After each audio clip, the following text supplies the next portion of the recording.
The first number one misconception regarding Islam, the top of the charts, is regarding jihad.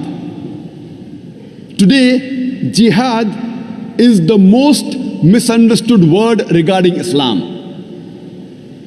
It is not only misunderstood by the non-Muslims, it is even misunderstood by many of us Muslims.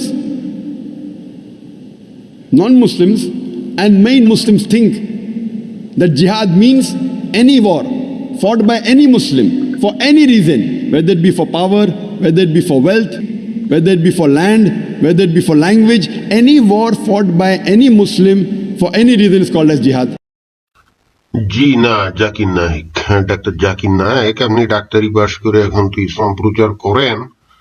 যদি আলেম সমাজ আপনাকে ইসলাম বিষয় বিশেষজ্ঞ বলে না, তারপরেও আপনি নিজেকে ইসলামী বিশেষজ্ঞ বা পণ্ডিত বলে দাবি করেন।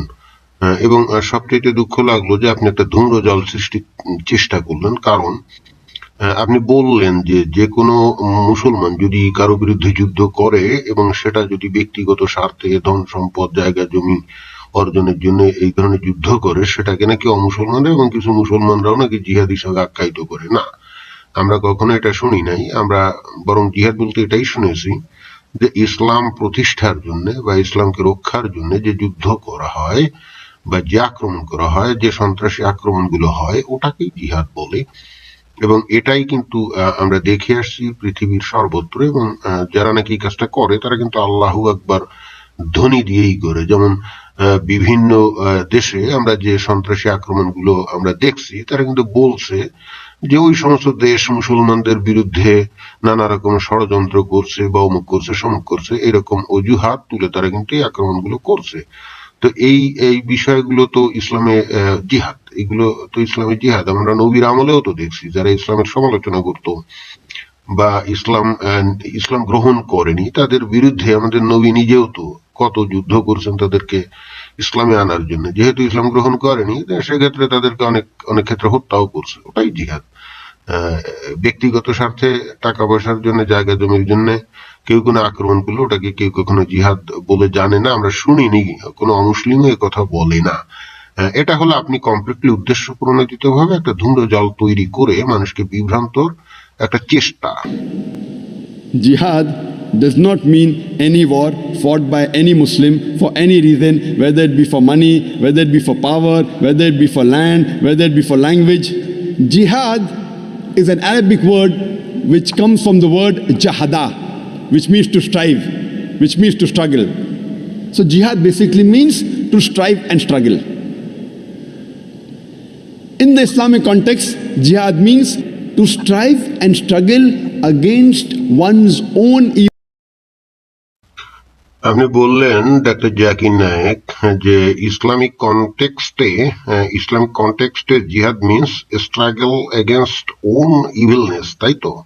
মানে নিজের যে ভিতরে যে দুষ্ট যে জিনিস প্রকৃতি, মানে নেতিবাচক যে বিষয়গুলো আছে তার বিরুদ্ধে যুদ্ধ করা। এটা তো আপনি নিজে থেকে বললেন। আপনি কোরআন হাদিসের কোথাও এ ধরনের কোন রেফারেন্স আপনি দিতে পারবেন? আপনি তো দিব্যি ভুলে গেলেন। নিজের অর্থাৎ আত্মবিশুদ্ধতা প্রতিষ্ঠিত করার যে মানে যুদ্ধ বা চেষ্টা, এটাকে আপনি জিহাদ হিসেবে চালানোর চেষ্টা করলেন, যেটা নাকি প্রায় বিভিন্ন সময় বিভিন্ন লোকজন বলে যে আপনার মনের মধ্যে যে কলুষতা আছে এটার বিরুদ্ধে যুদ্ধ করে আপনি একজন বিশুদ্ধ মানুষ হবেন, সুস্থ চিন্তার মানুষ হবেন, ভালো মানুষ হবেন, এটাই জিহাদ। জি না, এইটা ইসলামের কনটেক্সটে এটা জিহাদ না। একটু পরেই সেটা আপনাকে দেখানো হবে, দেখি তারপরে আপনার বক্তব্য আরেকটু শুনুন। Jihad also means to strive and struggle to make the society better. Jihad also means to fight against oppression. Jihad also means to fight in self-defense in the battlefield. So jihad basically means to. আপনি বললেন যে জিহাদ means two মানে make the society better, অর্থাৎ সমাজকে আরো ভালো করার জন্য যুদ্ধ, এটা হলো জিহাদ। অ্যান্ড অলসো ইউ সেইড জিহাদ means two struggle against the operation. এবং আপনি অর্থাৎ অপারেশন মানে যারা নির্যাতন করে তাদের বিরুদ্ধে যুদ্ধ করে। এবং আপনি আরো বললেন যে আত্মরক্ষার উদ্দেশ্যে যে যুদ্ধ, এটাই নাকি জিহাদ, তাই তো? তো এইবার আপনার কথার সাথে আমরা একটু কোরআন হাদিসের আমরা বক্তব্য একটু মিলায় Type দেখি and struggle. জিহাদ আসলে কি জিনিস। তো আমরা সর্বপ্রথমে সূরা তাওবায় আমরা যেতে পারি। এখানে উল্লেখ্য এই সূরা তাওবার যে নাজিলের প্রেক্ষাপট শান্তির সময়। আমাদের নবী যখন মক্কা বিজয় করলেন তার জাস্ট 1 বছর পরে এই আয়াতটা নাজিল হয়, এবং তখন মক্কা এবং মদিনা এবং আশেপাশের সমস্ত অঞ্চল আমাদের নবীর করতলগত, কেউ তাকে আক্রমণ করতে যাচ্ছিল না। এটাই হলো প্রেক্ষাপট। আর আপনি যদি এখন অন্য প্রেক্ষাপট, মানে নবীকে আক্রমণ করতে যাচ্ছিল এই ধরনের কোন প্রেক্ষাপট যদি আপনার জানা থাকে, ভবিষ্যতে কোনো একদিন আশা করব আপনি সেটা দিবেন। তবে যারা আমার এই ভিডিও শুনছেন, আমার এই লেকচার যারা শুনছেন, আপনারা যে কোনো তাফসিরে যাবেন, আপনারা দেখবেন যে এইটা কিন্তু কোনো আক্রমণের প্রেক্ষিতে, অর্থাৎ নবীকে মক্কা বা মদিনায় কোনো অমুসলিম ইহুদি নাসারা কাফের আক্রমণ করতে যাচ্ছিল, এই ধরনের প্রেক্ষাপটে সূরা তাওবা নাজিল হয়নি। মক্কা বিজয়ের পরে যখন ওনার আর কোনো যুদ্ধ ছিল না, তখনই সূরা তাওবা নাজিল হয়। বরং সূরা তাওবা নাজিল করে আমাদের নবী মুসলমানদেরকে আসলে উত্তর দিকে, যে সিরিয়ার দিকে যে বাইজেন্টাইন সাম্রাজ্য ছিল খ্রিস্টান, তাদেরকে আক্রমণ করার জন্য উদ্বুদ্ধ উনি করেছিলেন। তো যাই হোক, আমরা সূরা তাওবার 5 নম্বর আয়াত থেকে দেখি যে অতঃপর নিষিদ্ধ মাস অতিবাহিত হলে মুশরিকদের হত্যা করো, যেখানে তাদের পাও তাদের বন্দী করো এবং অবরোধ করো, আর প্রত্যেক ঘাটিতে তাদের সন্ধানে ওত পেতে বসে থাকো। কিন্তু যদি তারা তওবা করে, নামাজ কায়েম করে, যাকাত আদায় করে, তবে তাদের পথ ছেড়ে দাও। নিশ্চয়ই আল্লাহ অতি ক্ষমাশীল, পরম দয়ালু। তার মানে এখানে বলা হচ্ছে যে সেই সময় কোন একটা বিষয়ের প্রেক্ষিতে আল্লাহ নবী আল্লাহর কাছ থেকে বাণী নিয়ে তাদেরকে সোজা বলে দিল, যারা নাকি মুশরিক, অর্থাৎ ওই যে কুরাইশ পুত্তলিক যারা ছিল, তাদেরকে বলে দেওয়া হলো যে দেখো, তোমাদের সামনে আর কয়েকটা মাস নিষিদ্ধ মাস আছে। ওখানে কিন্তু 4টা মাস নিষিদ্ধ মাস হিসেবে আরবরা পালন করতো, যে মাসে তারা নিজেরা মারামারি কাটাকাটি এগুলো করতো না। তো এই ধরনের 4টা নিষিদ্ধ মাস ছিল। তো এখানে আল্লাহ নবী আসলে এই আয়াত দিয়ে বুঝাচ্ছেন যে সামনে যে নিষিদ্ধ মাসগুলো আছে, এই নিষিদ্ধ মাসগুলোই হলো আসলে তোমাদের সীমা। এর মধ্যে তোমরা বাঁচতে চাইলে ইসলাম গ্রহণ করো, আর যদি এর মধ্যে ইসলাম গ্রহণ না করো, অতঃপর তোমাদেরকে যেখানে পাওয়া যাবে সেখানেই হত্যা করা হবে, কোনো বাঁচার রাস্তা নাই। এইটাই। এটা কিন্তু তৎকালীন সময়ের প্রেক্ষিতে শুধুমাত্র তাদের জন্য নাজিল হয়েছিল বিষয় এটা না, এটা হচ্ছে সার্বজনীন নির্দেশ।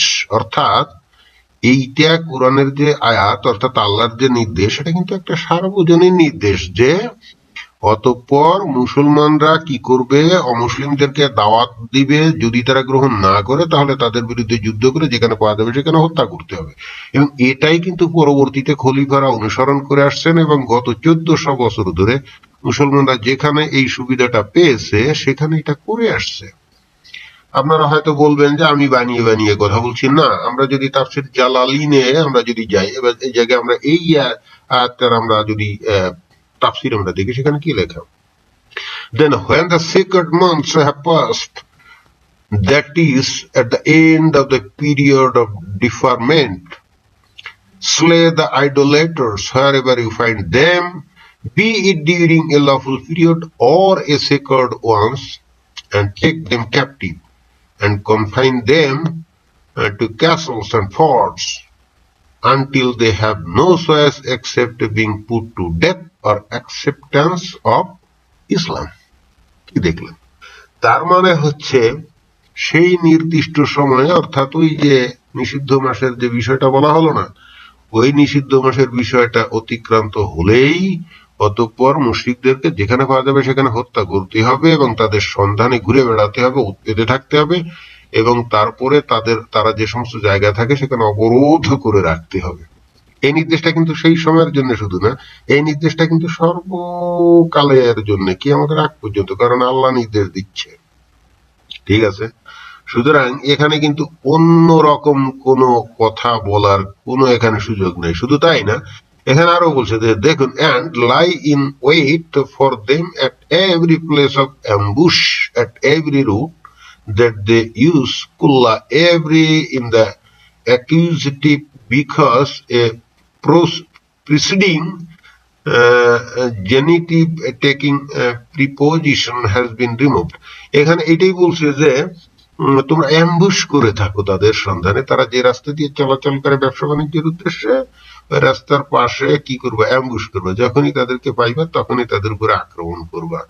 এই যে পৃথিবীর বিভিন্ন দেশে যারা নাকি জিহাদ করে, আমরা ইউরোপে, আমেরিকা বা বিভিন্ন দেশে বা ভারতেও আমরা দেখি, ঠিক এই অ্যাম্বুশ সিস্টেমই করে। কিন্তু এটা কিন্তু আল্লাহর নির্দেশ। এটা যে তারা নিজেরা করে তা কিন্তু না, এটা কিন্তু আল্লাহর নির্দেশ। এবং এখানে এই কাজটা করতে যেয়ে তারা অনেক সময় নিজেদের জীবন হারায়। এখানে জাকির নায়েক একটা বক্তব্যে আপনি বলেছিলেন আত্মহত্যা মহাপাপ, অর্থাৎ বিশাল গুনাহ, রাইট? ইসলামে আত্মহত্যা বিশাল গুনাহ, আমিও জানি, সবাই জানে। কিন্তু আপনি ইহুদি নাসারা কাফেরকে যখন আপনি হত্যা করতে যাবেন, তাদের বিরুদ্ধে জিহাদ করতে যাবেন, আপনি তো যুদ্ধই করতে যাচ্ছেন, তাই না? তাহলে সেক্ষেত্রে আপনি যুদ্ধ করতে গেলে যে আপনি একেবারে বেঁচে ফিরে আসবেন, বিষয়টা তো তা না। সাধারণত আপনি ইহুদি নাসারাদের কোন একটা জমায়েত স্থলে আপনি যদি তাদেরকে হত্যা করার জন্য যান, তাহলে তো অবশ্যই আপনি অস্ত্রপাতি নিয়ে যদি আপনি যেতে থাকেন, তাহলে তো লোকজন ধরে ফেলবে, তাহলে তো আপনি জিহাদ করতে পারলেন না। সেক্ষেত্রে আপনি কি করবেন? গায়ে আপনি বোমা বেঁধে আপনি নিয়ে যাবেন, নিয়ে সেখানে আপনি ফুটাবেন, তাই না? এক্ষেত্রে আপনি তো ওখানে আত্মহত্যার উদ্দেশ্যে তো আপনি যাননি, আপনি তো গেছেন ইহুদি নাসারা কাফেরদের হত্যা করার উদ্দেশ্যে। এটাকে তো আপনি আত্মহত্যা বলতে পারেন না। এখানে সে তো নিজে মরার জন্য যদি হতো, সেক্ষেত্রে তো সে ওই জনসমাবেশে গিয়ে তো বোমা ফাটাতো না, সে তো নিজের ঘরে বসে হয় বিষ খেত, তাহলে গলায় ফাঁস দিত, নইলে কোনো রেলের তলে গলা দিয়ে মারা যেত। আত্মহত্যা এবং আত্মঘাতী দুইটা জিনিস তো এক না। আত্মহত্যা যেখানে হচ্ছে যে তার নিজের জীবনের প্রতি কোনো মায়া নাই, সে অতএব কোনো কিছু দ্বারা নিজের জীবনকে শেষ করে দিল। এখানে তার উদ্দেশ্য থাকে না তার আশেপাশের কাউকে সামান্যতম কোনো ক্ষতি করে। কিন্তু আত্মঘাতী জিনিসটা কি এক? যাই হোক, আমরা দর্শকরা যদি এরপরও আপনারা জিহাদ বলতে কি বুঝে বা বুঝায় এটা যদি আপনারা না বুঝেন, তাহলে আমরা সূরা তাওবার, অর্থাৎ ওই একই সূরার আমরা 29 নম্বর আয়াতটাতে যেতে পারি। এখানে বলছে যে তোমরা যুদ্ধ করো আহলে কিতাবের ওই লোকদের সাথে যারা আল্লাহ ও রোজ হাসরে ঈমান রাখে না। কাদের সাথে যুদ্ধ করতে হবে? আহলে কিতাব। আহলে কিতাব মানে কি? ইহুদি আর খ্রিস্টান। এদের সাথে যুদ্ধ করতে হবে। এদের অপরাধ কি? এদের অপরাধ দেখেন বলছে, এদের অপরাধ কিন্তু পরে এই লাইনের মধ্যেই আছে, আপনারা দেখবেন। যারা আল্লাহ ও রোজ হাসরে ঈমান রাখে না, যুদ্ধ এই কারণে করবেন যে তারা আক্রমণ করতে আসছে বলে, আত্মরক্ষার জন্য আপনি তাদের বিরুদ্ধে আপনি যুদ্ধ করবেন না। এখানে খুব পরিষ্কার ভাবে বলা হচ্ছে যারা আল্লাহ ও রোজ হাসরে ঈমান রাখে না, এটাই হলো তাদের অপরাধ, এবং এই অপরাধেই তাদের বিরুদ্ধে যুদ্ধ করতে হবে। তারপর বলছে আর কি অপরাধ? আল্লাহ তার রসুল যা হারাম করে দিয়েছেন তা হারাম করে না। ওই যে আল্লাহর রসুল যেমন অনেক কিছু হারাম করে দিয়েছে না, যেমন মদ, তারপরে শুকরের গোস্ত ইত্যাদি ইত্যাদি, আরো অনেক যে হারাম যে বিষয় টিষয় আছে, এইগুলো যে হারাম করে দিয়েছে ইহুদি আর খ্রিস্টানরা, সেটা মানে না। এটা একটা তাদের বিশাল অপরাধ। এবং গ্রহণ করে না সত্য ধর্ম। দেখেন যে একেবারে ক্লিয়ার কাট বক্তব্য চলে আসছে, গ্রহণ করে না সত্য ধর্ম মানে তারা আসলে ইসলাম ধর্ম গ্রহণ করে না, এটাই অপরাধ। এবং এই অপরাধের কারণেই তাদের বিরুদ্ধে যুদ্ধ করতে হবে। এখানে দেখুন যে কোথাও গুনাহ করে বলেনি ইহুদি খ্রিস্টানরা তাদের বিরুদ্ধে মানে মুসলমানদের বিরুদ্ধে যুদ্ধ করতে আসছিল বলেই তাদের বিরুদ্ধে যুদ্ধ করার জন্য বলছে, এই কথাটা কিন্তু এখানে বলেনি। এবং এর আগেও যে 5 নম্বর যে আয়াত, সেখানেও কিন্তু আমরা দেখছি যে নিষিদ্ধ মাস অতিক্রান্ত হলে মুশরিকদের যেখানে হয় সেখানে হত্যা করে। এখানে কিন্তু কোথাও বলেনি মুশরিকরা যদি তোমাদের উপর আক্রমণ করে দেন তাহলে তাদেরকে যেখানে পাও সেখানে হত্যা করো, না। এখানে ক্লিয়ার কাট বলছে যেহেতু কেন এই আয়াতগুলো নাজিল হয়েছিল এবং এই সমস্ত কথাবার্তা কেন হচ্ছে তা সেটা আপনাকে বুঝতে হবে প্রেক্ষাপট। কারণ আমাদের নবী যখন মক্কায় দুর্বল ছিলেন, অতঃপর উনি মদিনায় গেলেন, মদিনায় যে শক্তিশালী হলেন এবং একটা পর্যায়ে উনি এত শক্তিশালী হলেন যে পরবর্তীতে উনি মক্কা দখল করে ফেললেন। এবং মক্কা এবং মদিনার আশেপাশে যত অঞ্চল ছিল সব জায়গাতে ওনার শাসন প্রতিষ্ঠা করলেন। তখন ওনাকে আক্রমণ করার মতো সাহস, শক্তি এই ধরনের কারোরই ছিল না। এখন উনি বললেন যে ঠিক আছে, এখন আর অন্য কোনো কথা নাই, আশেপাশে যত অমুসলিম আছে, যারা ইহুদি আছে, যারা খ্রিস্টান আছে, যারা মুশরিক আছে, যে যারাই আসো না কেন, এখন তোমরা হয় ইসলাম গ্রহণ করো আর না হলে তোমাদের বিরুদ্ধে যুদ্ধ হবে এবং তোমাদেরকে যেখানে পাওয়া যাবে সেখানে হত্যা করা হবে। Clear cut.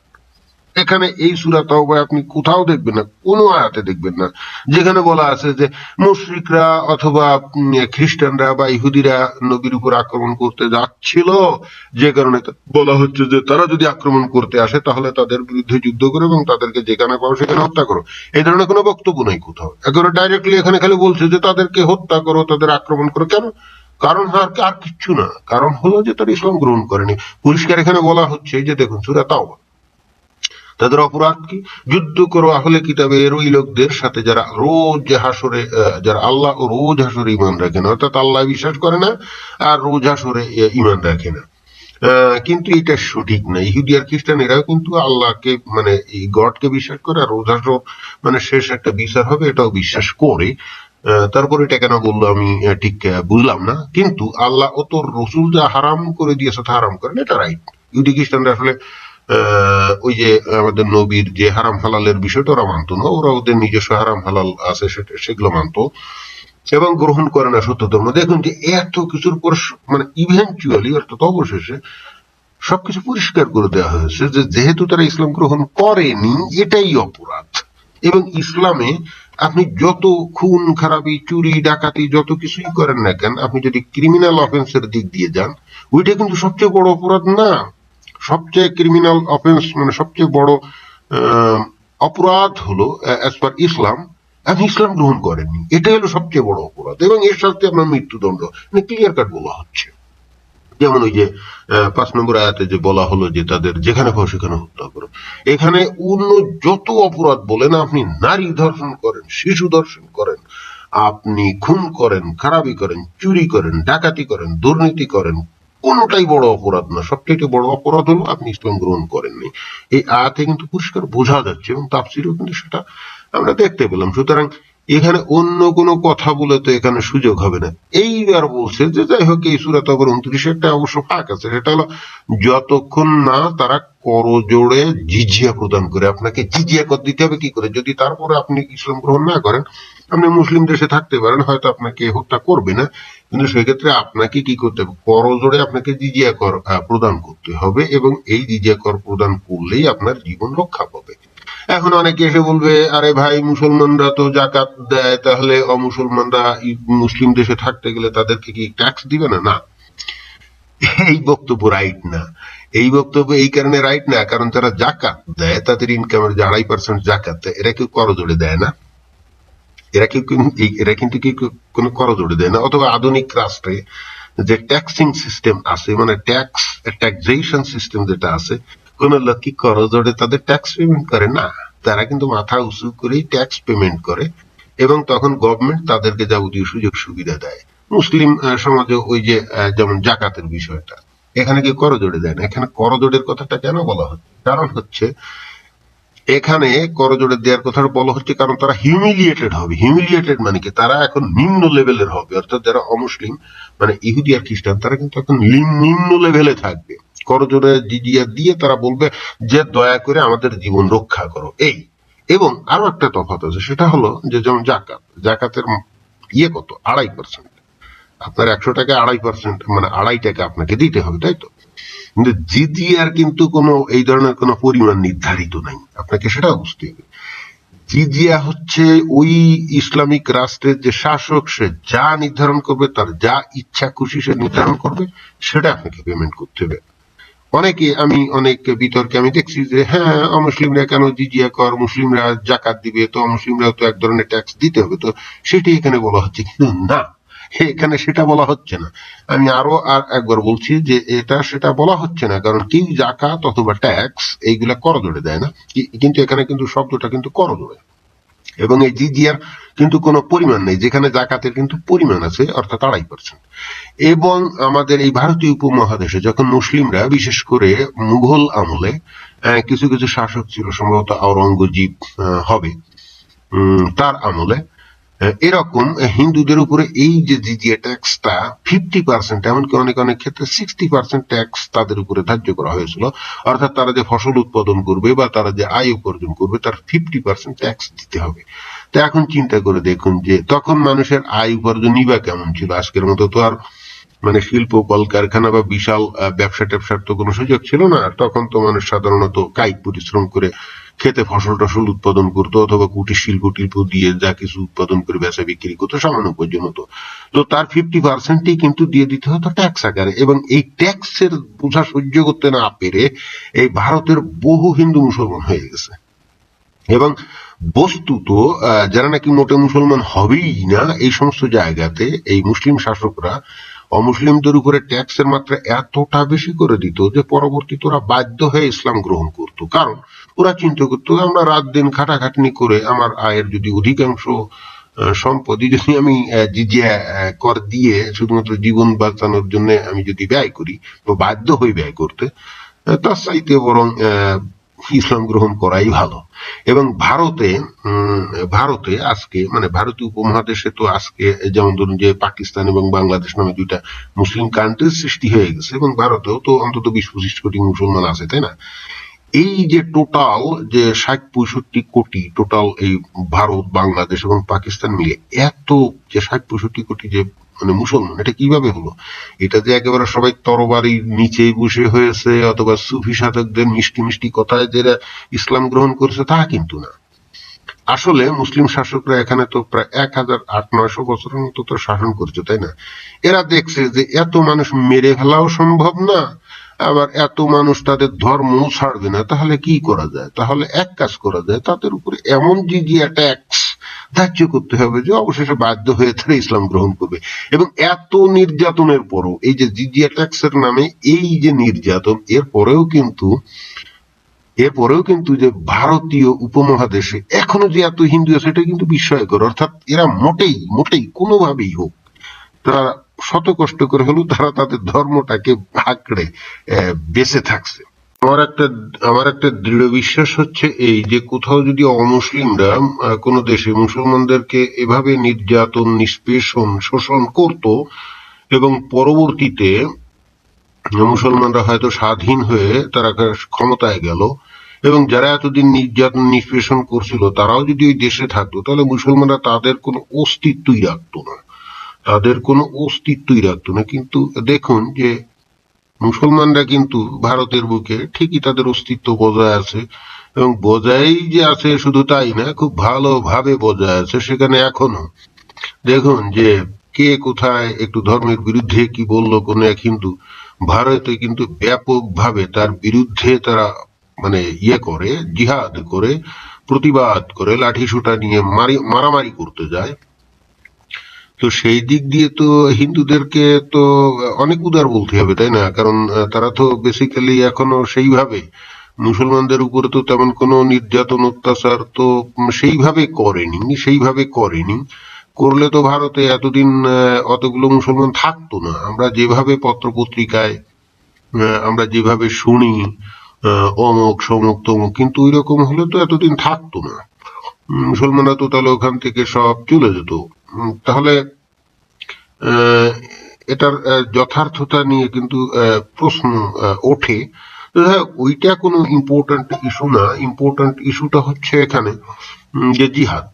তো জাকির নায়েক যেটা বললো, তো এত কিছুর পরেও যদি কারো জিহাদ নিয়ে সামান্যতম প্রশ্ন থাকে, তাহলে আমরা সহিহ মুসলিমের ইসলামিক ফাউন্ডেশন অধ্যায় 1 ঈমান হাদিস নম্বর 33 আমরা এই হাদিসটা পড়তে পারি। তাহলে আশা করা যায়, আমার মনে হয় যে জিহাদ কি জিনিস, এটা আত্মশুদ্ধির জন্য যুদ্ধ, নাকি আত্মরক্ষার জন্য যুদ্ধ, নাকি ভালো সমাজ প্রতিষ্ঠার জন্য যুদ্ধ, আরো পরিষ্কার হয়ে যাবে। তো হাদিসটাতে দেখুন কি বলছে। এখানে বলছে যে আবু হুরায়রা থেকে বর্ণনা করেন যে রাসূলুল্লাহ সাল্লাল্লাহু আলাইহি ওয়াসাল্লাম বলেছেন, আল্লাহ ছাড়া কোনো ইলাহ নেই এ কথার সাক্ষ্য না দেওয়া পর্যন্ত লোকদের বিরুদ্ধে আমি যুদ্ধ করতে আদিষ্ট হয়েছি। সুতরাং যে কেউ আল্লাহ ছাড়া ইলাহ নেই স্বীকার করবে, সে আমার হতে তার জান মাল এর নিরাপত্তা লাভ করবে, তবে শরীয়ত সম্মত কারণ ব্যতীত। তাহলে এখানে দেখুন যে আল্লাহর নবী নিজেই বলছেন যে যতক্ষণ পর্যন্ত একজন অমুসলিম লা ইলাহা ইল্লাল্লাহ না বলবে, অন্য হাদিসে কিন্তু এটাও আছে লা ইলাহা ইল্লাল্লাহ মুহাম্মাদুর রাসূলুল্লাহ, অর্থাৎ মুহাম্মদকে নবীও স্বীকার করতে হবে একই সাথে। এই দুইটা জিনিস যতক্ষণ পর্যন্ত না করবে ততক্ষণ তাদের বিরুদ্ধে যুদ্ধ করার জন্য আমাদের নবী আদিষ্ট হয়েছেন। মানে হচ্ছে কি, তার উম্মতরা অর্থাৎ মুসলমানরা আদিষ্ট হয়েছে। এই বিচারে গোটা পৃথিবীতে মুসলমানরা কিন্তু সব সময়ই কিন্তু অমুসলিমদের সাথে যুদ্ধরত।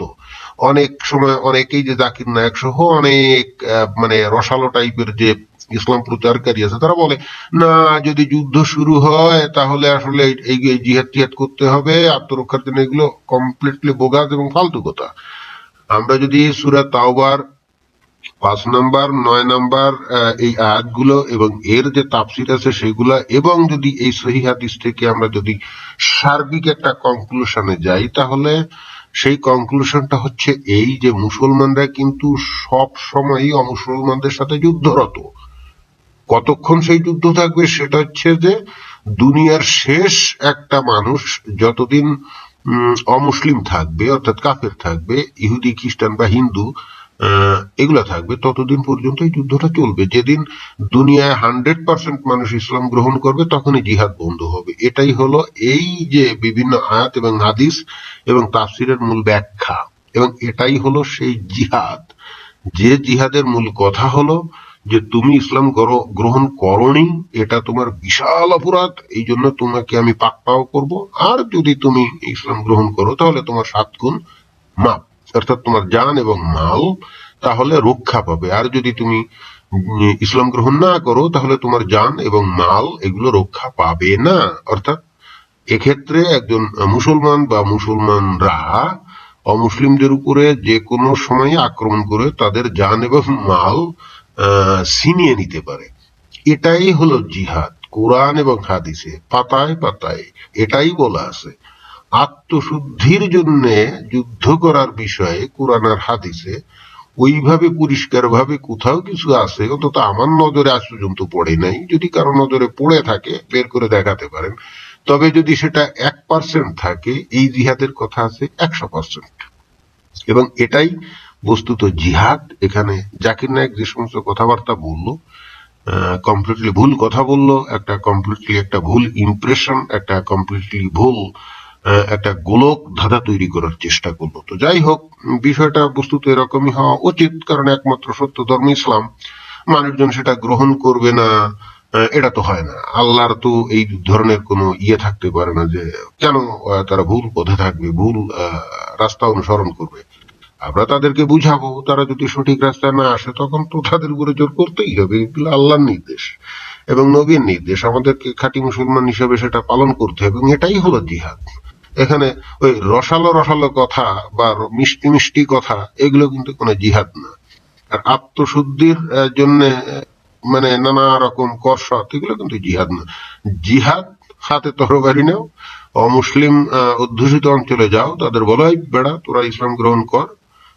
বিষয়টা এরকম। আমাদের নবী নিজেও এই যে খায়বার বলেন, বানু কুরাইজা বলেন, অমুক বলেন, বিভিন্ন জায়গায় উনি যে বিভিন্ন জায়গায় যে আক্রমণ করতেন ভোর বেলায় বা রাতের বেলায়, তো উনি কেন এগুলো করতেন? তারা কি তাকে আক্রমণ করতে যেত? না, তারা তাকে আক্রমণ করতে যেত না। অন্য সব কথা বাদ দিলাম, যে খায়বারের যুদ্ধের যে বিষয়টা, আসলে তো ওটা যুদ্ধ না, ওটা কিসের যুদ্ধ?